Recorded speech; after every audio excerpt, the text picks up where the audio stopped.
Ladies and gentlemen, welcome to Sessions Café. I'm your host, Kerry D. Singleton, and today we have the honor to welcome Mike Hughes and Alex Spanador Mosely, a.k.a. Cult Jam, and these are actually the founding original members That's right. of Cult Jam. Welcome to the show, gentlemen. Thank you, welcome man. to the show. It's such an honor to have you on the show. Brooklyn in the house. Brooklyn definitely in the house. Brooklyn definitely in the house. I wanted to make sure you said that. Brooklyn in the house. First place I lived when I moved to New York City was Bushwick. So Brooklyn's always in my heart. Okay. But speaking of heart, I guess I'm skipping a bit forward with the song titles. Let's go back to 1983 and the beginning of Cult Jam with Full Force and Lisa. So I'm going to start with you, Alex. Yes, sir. What was it like in those early days, the early 80s, meeting Full Force and you and Mike getting together? God. And I'm going to let you tell the story. I met Full Force back in Bow-Legged Lou back in 82, I think, at Kingsborough College. Okay. He was doing a play called We the People. Okay. And my brother knew him from the Pan-African Club, they called it. It was like a club they had in the college. And then later, I didn't know he was part of Full Force. Oh, okay. And then when I met Mike, Bow-Legged Lou. Yeah. When I met Mike, and then I re-met Bow-Legged Lou, so, oh, he's in that group Full Force. Right. Through another friend of ours named Azel Brown. And it was, interesting to see their shows and stuff. So I got a question for you specifically. Yeah. I'm not sure if this has ever been asked. It should have been before I get to Mike. Spanador, where did that name come from? It was a given name to me from a Brazilian martial art called Capoeira. Wow. And you get a nickname. They baptize you into a name, and they gave me Spanador. Meant feather duster because my hair is, believe it or not, I had long hair one time. Yeah. And it means a feather duster in Portuguese. Okay. And okay. I took the E off the front and added an R at the end. Then later down the line, I found out it was a dog breed. Wow. But anyway, wow. Okay. So that's where I got the name. That's where you got the name. Yeah. Mike, the founding member of the group, you kind of came up with the idea for this legendary legacy Cult Jam. Talk to me about that, brother. Yeah. I always wanted to be in a band. That, growing up, watching Earth, Wind & Fire and Cameo and Slave, All the good ones. Yeah, this is what you wanted to do, And so when I first met all the guys from Full Force, we all had got instruments. And this is without the brothers, without the two older brothers who were singers. Right. Just the guys, the younger guys, we got instruments, and we used to do album cover pictures in the backyard and practice in the basement until the two older brothers came along and said, you guys are getting good, we should try to make a band. Yeah. So that's how the Full Force actually became the whole band itself. But so we always dreamt of being a band, So when they formed Full Force and started doing shows, I was in part of their show. Wow, okay. B-Fine used to come off the drums. He used to close the show. They used to do imitations, and I used to play drums. Wow. He did Michael Jackson, he did Beat It, I played drums. We used to play Devo, and I'd come out. So I was always part of their act. Okay, I didn't know that. Yeah. So I was always a part of their act. And then That's when I first saw you. So then when they started producing acts, UTFO, the first one. Yeah. And they had success producing that act. It was like, they said, let's make something out of this. So I was there when B wrote I Wonder If I Take You Home and brought it down. Wow. With his vocals on it. And of course it sounded crazy with his vocals on it. But because he wrote it before. Before you guys recorded it. But he was like, yo. Before we found somebody. Yeah, he was like, yo, I have this song, and he played that song and it's what we listened to in the clubs, what we were going to clubs and listening to back in the days, at Bonds and the Garage and the Fun House. And he said, yeah, and it'd be cool, like a little Spanish girl sing it, you know what I mean? It'd be in that thing, like Madonna, but more, but, more. I see that now. More underground. Because it was that era, Madonna's first album came out in 82. Madonna's first album just came out. But Shannon was already out. Shout out to Shannon. So it was one in of my that, favorites. it was in that vein. Okay, yes. It was in that vein. But so he wanted to hit that crowd. That's the audience we were looking for. Yeah. So that's why his idea was, Spanish girl like this. And then I said, well, if I put together a band around this song, you know what I mean? So Alex I had already met, and I saw him play bass with Vernon Reid from Living Color, and I knew he was a bad bass player. I saw him play piano up in the room in college Yeah. with Baruch. girls around him at Baruch. I Ah. was like, this dude is too bad for me not to want to have him down. Wow. So I got him, and another partner of mine said, yeah, I think I know a girl, man. You know, and Fareed. Reid, he's a rapper that we worked with a little bit. And so he introduced me to her. She came down to Brooklyn. She sang for us. I brought the whole act to full force and said, look, this is our act. This is Cult Jam. You know, we could record I Wonder If I Take You Home and be, you know, and they loved it. You know what I mean? That's how And it came. of course, that young lady from the west side of Manhattan would be Lisa. Lisa Yeah. Velez. Dope. Wow. But the original name was Cult Jam, and they wanted to add it. Steve Salem. Steve Salem said you should put the name in front because it gives it a, you know, A bounce, a bounce. Yeah. So- Because you know, back in the day when you all first came out, we're gonna keep it clean. But everybody that I knew thought that Lisa got her name, because But Some people. There was another rumor that she was hard of hearing, so you had to say it Really? twice. you serious? Lisa. Yeah. But actually, it was just the way that it flowed. it flowed. Yeah. Wow. So 1984, I Wonder If I Take You Home hits the Billboard charts at number 6 on the R&B charts and number 34 on the pop charts. 1984. Wow. Yeah. Wow. Eventually, both singles went gold, man. Yeah. So, then of course, 85, Can You Feel the Beat? And 86, your first ballad release was All Cried Out. Cried Out. Now, what was it like when it seemed like it was a string of successful songs for Lisa and Cult Jam. Yeah, it was a string. What was that feeling It like? was just blowing our minds. Yeah. You know, it was like from one thing to the next. You know, we didn't have time to think about it. Right. It was just happening. Yeah. You know what I mean? I remember one instance where I told Mike, I said, yo, we got to go to record stores. And we had to see it. Every record store we went to, I Wonder If I Take You Home was sold out everywhere. Nice. And we were like, what? Wow. Yeah. Do you have the single? No, it was Right, sold right. out. Yeah. That's And I was, like, crazy, man. That blowing must our have been. minds. Yeah. Record stores. That was And- record stores, right? Record stores. Vinyl. Vinyl, yes, vinyl. Maybe some cassettes. Yeah. You didn't Yeah. get 8-tracks. A lot of posters. Yeah. Oh man.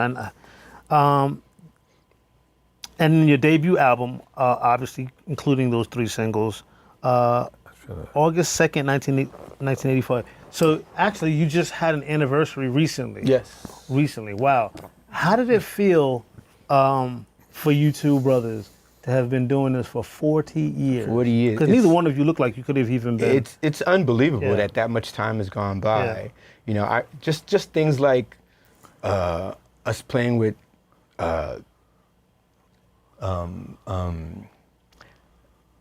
all the groups we played with opened up. Yeah, I was going to Curtis say you Blow, toured. Long list. Yeah. Curtis Blow and Mantronics and Force MDs. Yeah. You know, these are people we toured with at the very Furious beginning. Five. Very you know? beginning, yeah. It's unbelievable that the time that's passed and the way the music has changed and how we've changed. And Yeah. you know, Well, I mean, we're not going to fast forward that quickly, gentlemen, because I really want to get into what it was like recording that first album. What was the recording session like? wow. Well, the first 2 songs were recorded first, and Pre-recorded. Yeah. So I just came and did the bass lines and stuff like that. yeah, you know, for us just getting their feet wet in these Yeah. studios, you know, and they, you know, bring us in. Alex would play stuff, and I'd come on and play whatever I played maybe, and then Lisa would do the vocals, and Full Force would do those vocal harmonies, and you know, and just ideas of how to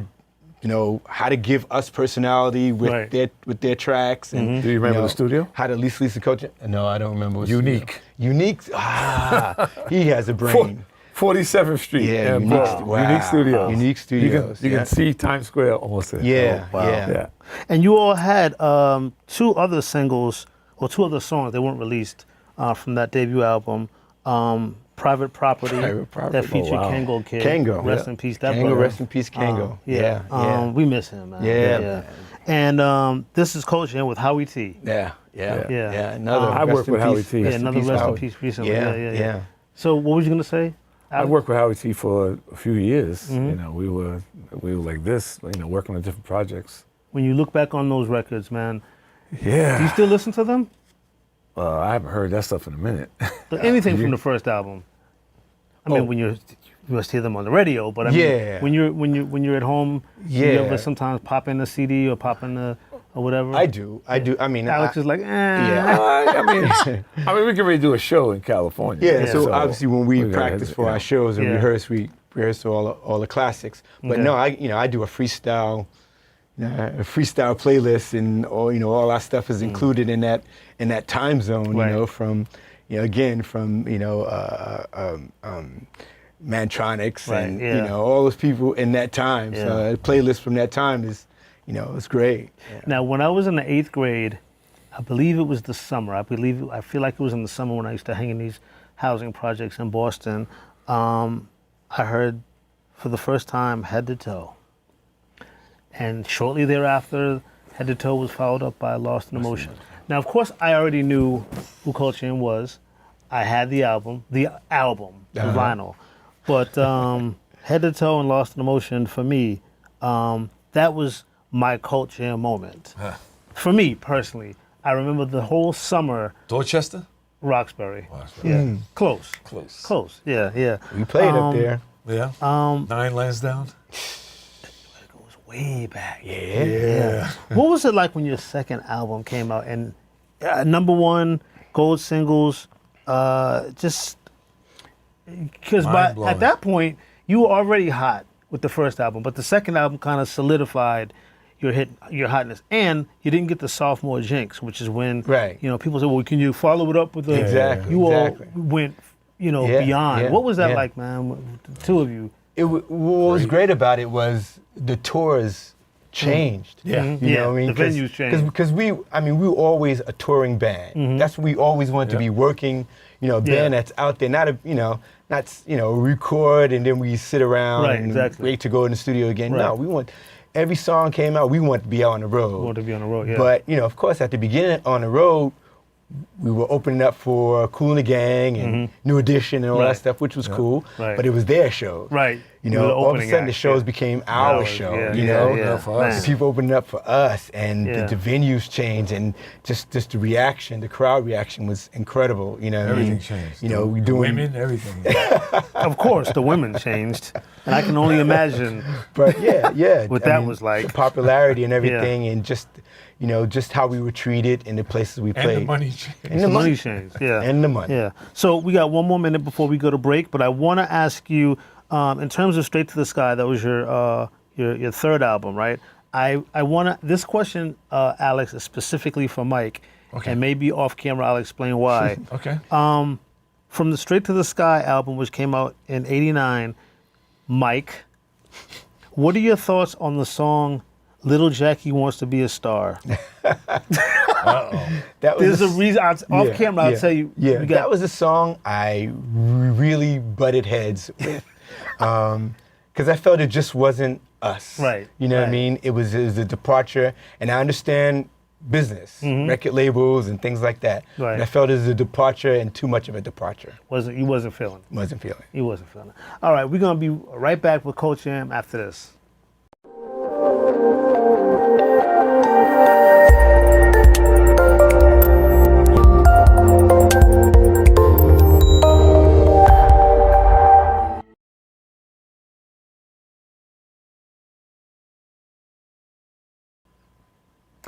And we're back with Cult Jam. You guys are missing the behind-the-scenes banter, but maybe I'll tell you about it at another time. Maybe not. Anyway, the last and final album that you two did with Lisa was Straight Outta Hell's Kitchen. First of all, why was her face on the cover of that album by herself? I don't know. We've been trying to figure it out for like 30 years. Because I looked at the cover of the album when I was doing my research, and I was like, "Whoa, there's only one person on the cover." Oh, so that's why she's holding the mic, right? The old-fashioned mic. No, that's what labels do. That's what the label. Yeah. Okay, That's what labels do. Columbia, was it? Yeah. Columbia Records. Well, Sony. Okay. Back then. Yeah, Sony. I mean, remember, Glorious, it was Miami Sound Machine. Right, and then it it was wasn't. Glorious on Miami Sound. Right. Then it was just Glorious. Right. Yeah. But this is when she was still.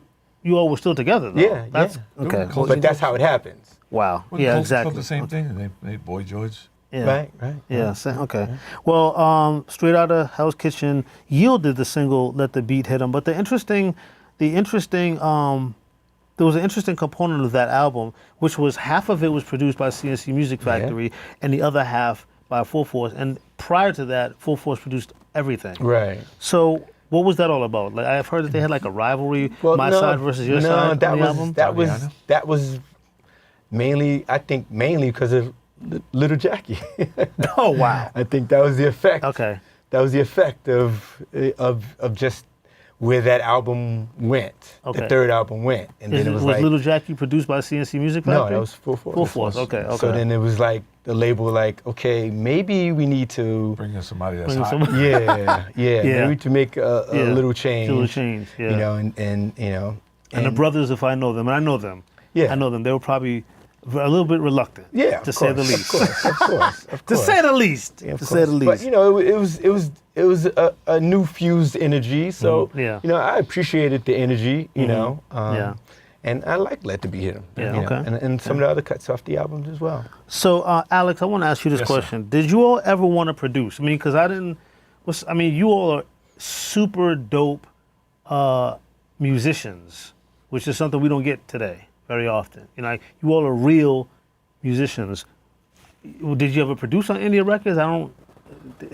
I've worked on things with Trackmasters. Okay. So from LL Cool J. But not your own stuff. Not our own stuff. You never got to produce. We never got to do that. This is Cult Jam with Howie T. Right. Okay, you got to produce that out. And That's one single. song with Full Force I did with them.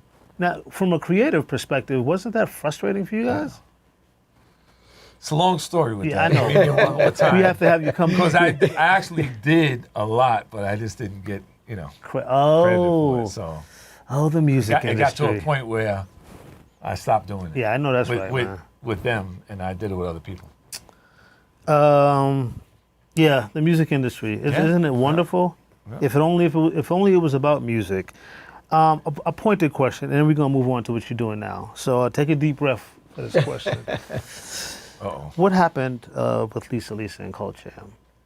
That wasn't a big deal, actually. The ending, it was like it was a bunch of things, like a little frustration of us wanting to do a little bit more and not really having the opportunity. Right.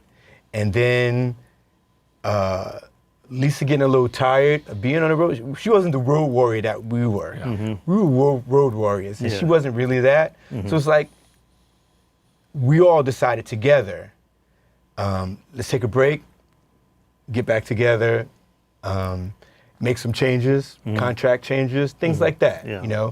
Things that weren't exactly in our favor, right, that we needed to change. Yeah. Because our contract with Columbia was coming to an end. And anyway. That's right. You had a 4 deal with them, 4 album deal? Right. I had a deal with them, and then we had a management production deal with Full Force. So it was like, let's change some things, and the only way we could change some things is to end it and then come back and with new changes. Mm-hmm. But after, it never came back together. Yeah. So that's how it was. It never came back together. Ways it became. It never It became permanent. Yeah. And and she decided, there were people saying like, you don't need them anyway. Yeah. You know what I mean? So she decided to go solo, and she did.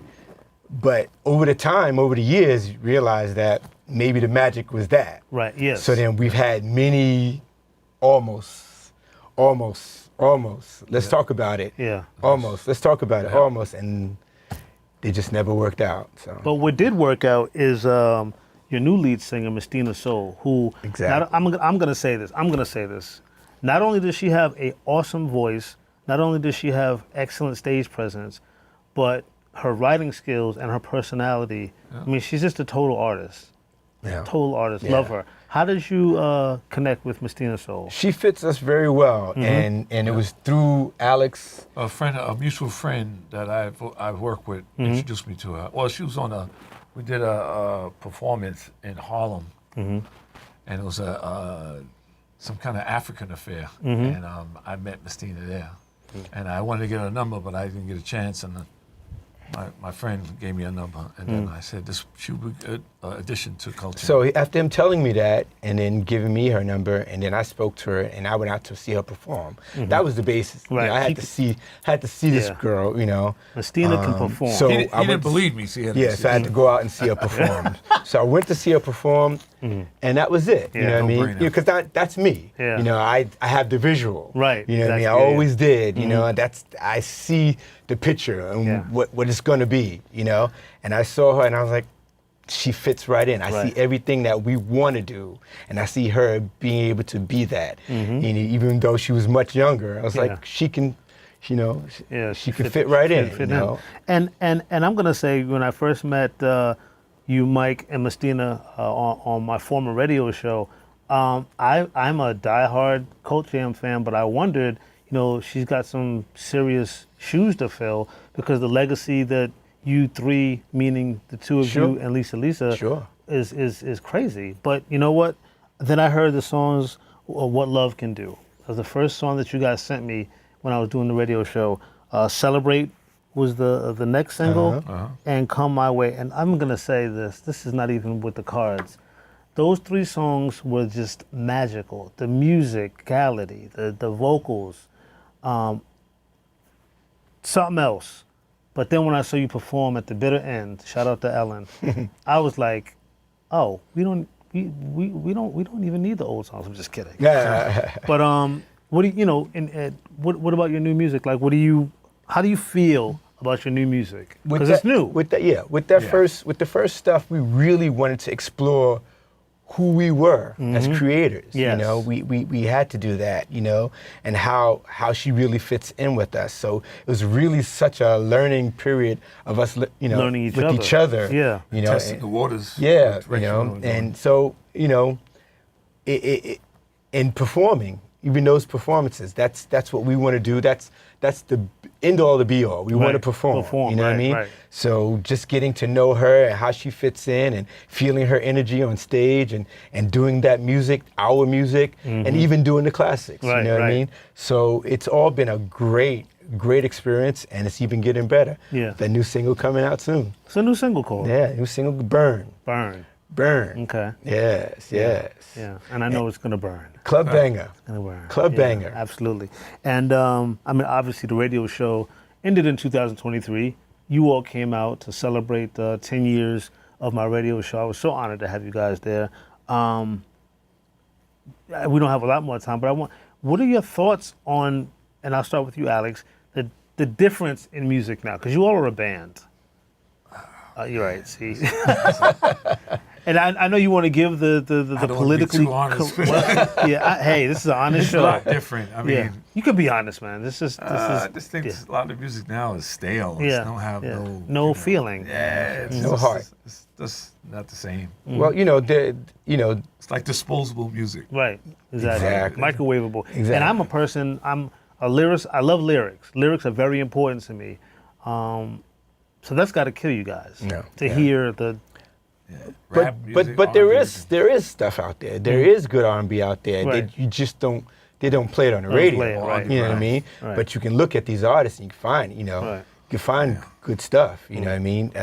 You know, I have playlists of all these great new artists, R&B artists, but you're not hearing Talk it. about You the got to stuff that's in the spotlight. Yeah, the Right, stuff yeah, that's yeah. in the spotlight, they're not giving it yeah, the it's- spotlight. yeah. They're not, you know. Yeah. So, and there are no bands. Yeah, none. Then there's no there's no groups. Yeah, no groups. Yeah, there's no groups. groups. Ridiculous. Groups don't exist. Yeah, You but know, I and mean- we're gonna continue being a group, and hopefully we'll be the forefront of maybe groups coming back. Right, and resurgence. you see that musicians. I mean, when you look online, you know, you Google anywhere, you see these young kids, great musicians. So it's not like they're not musicians. Right. I mean, little 13-year-olds, you know, Right. thumbing on the bass, you know, stuff we be sending each other. Oh, kids doing crazy stuff, you know, because they can look online and see these great artists and then Right. copy them and mimic them, you know. But as far as getting together, Yeah. that's what they're not doing. That's what they're not Everyone's in their bedroom Right. playing this to great music. themselves, But yeah. yeah. Before we wrap up, of course, I have to ask the question that is probably the elephant in the room where it relates. Yeah. It's not that I don't want to ask, but I want to ask because I feel like, you know, I had the pleasure of getting to know you guys, Right. and there's with me at least there's definitely a level of loyalty, not just because you make great music that I grew up to, but because you're great guys. So earlier this year in February, Lifetime debuted the TV movie Can You Feel the Beat? The Lisa Lisa Story. I was just going to say, what are your thoughts? But I'm going to preface that by saying that she meaning the powers that be behind Right. the film, Right. and we know who they are, barely mentioned Full Force, which was incredible to me, and even moreover, scaled over your characters and made you seem like a jerk in the film. Oh, yeah. So I've heard, because I haven't watched it. But in the one, nah, I'm not going to watch it. But in the minute that we have left, individually, I want you to give me your thoughts. We'll start with you, Alex. What are your thoughts? And be as honest as you want to be. I hope you guys getting his face. Look at. It's all fake. Like, it's like I think maybe 10-15% is accurate of the movie. Most of it's just fake, made up stuff. So for those people that haven't seen it, why do you say that? Because there's people that they're believe it or not. I've lived it. Yeah. Okay. And I mean, you're looking at a story of your musical career at that time, and you go, "That's not what happened." Right. Yeah, that's the biggest thing. The things did not happen. They did not happen in order. They missed out on the most important things, like how we got together and where the music came from. Right. Music came out of nowhere. Right. You know what I mean? And they put together a new story, which was fine. Do that new story. Don't say this is our history. Right. It's not our history. Yeah. Right. It's not the history of. It's not the history. It's completely wrong, Characters, inaccurate as a everything. history. Yeah. But they the story that they put together for them is fine. For but them. just don't tell anyone true. that it's our history, 'cause Right. it's not. Exactly. Yeah. I feel you. That's a very admirable way of summing it up, and lucky for all of us. Well, and lucky for. Go ahead. I was gonna say one thing, and when you watch it, like when we watch it, it's frustrating. Going, Yeah. wait a minute, that's not. Right.